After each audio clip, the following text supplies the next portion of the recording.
Hi, I'm the Reverend Dr. Roland Zimany. I grew up in New Jersey and for college went to Princeton. I then worked for the Port Authority of New York and New Jersey for 11 years. The first half of that time in the Organization and Procedures Department, and then in the Personnel Department, where, among other things, I helped develop the organization's Equal Employment Opportunity Program. I took the opportunity to dig into some theological questions that had interested me since I was an early teenager in Lutheran catechism class. I entered Union Theological Seminary in New York and eventually got a Master of Divinity degree. But in the process of re-entering the academic world, I was manager of management systems for the National Urban League for 2 years on a half-time basis. I then went to Duke for a PhD in religion, which caused me to spend a year in Germany doing research for my doctoral dissertation. The next to last step in my career odyssey placed me as professor of philosophy and religion at Blackburn College in central Illinois. But eventually that school had to declare financial exigency and release all faculty members who were not offering a major. Dr. Zimany was a one-person, two-discipline department and so was not offering a major. It was at that point that I decided to become ordained as a Lutheran minister, and I was called to Des Moines, Iowa, to become pastor of Luther Memorial Church. I retired at the end of 2003. Since 2018, I have been a half-time supply preacher at a retirement community in the Des Moines area.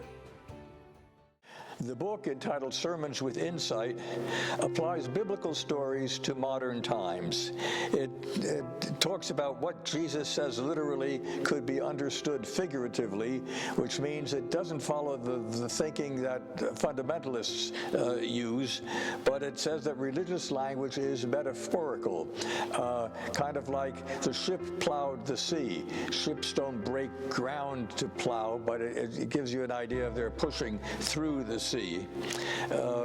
It gives examples of not realizing when we're not doing things God's way. Has a number of values of believing in God.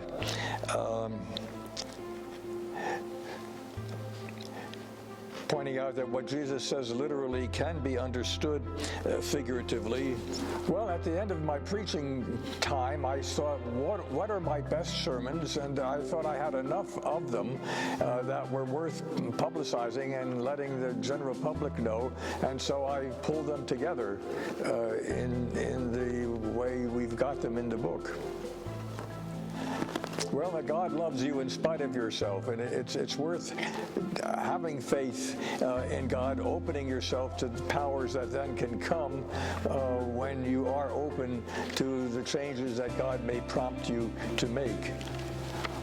Often we need faith because we're sort of caught up in the way we normally do things, and if faith prompts us to go in a different route, that could give us the a better kind of life, but we need to take the risk of making changes that we aren't accustomed to making in order to move in that better direction.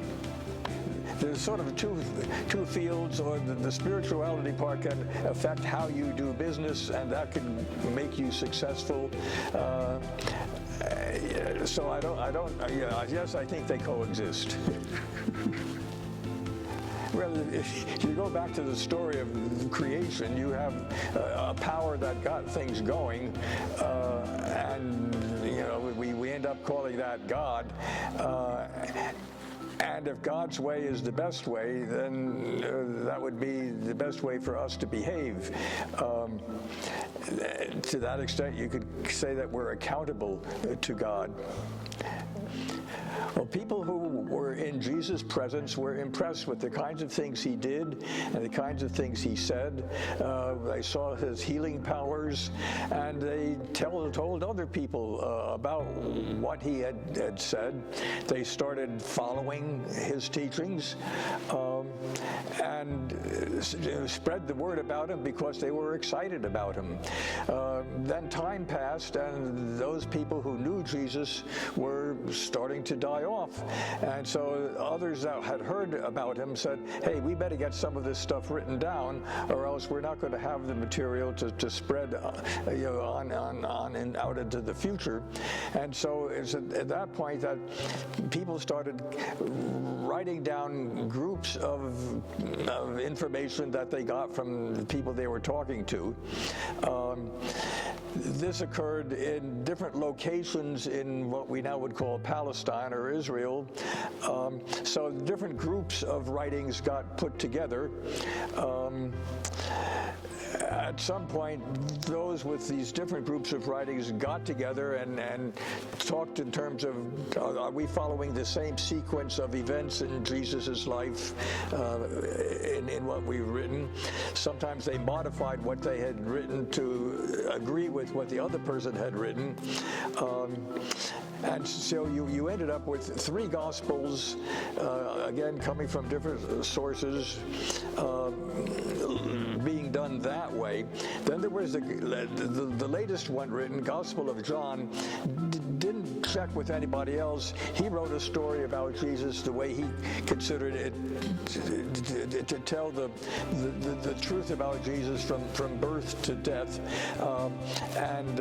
So you had a different sequence necessarily, and you got the 4th Gospel. The early church was built around what the Gospel said. They were attracted to it. Otherwise they wouldn't be the church. They were the followers of others who were following what Jesus taught and the way he behaved.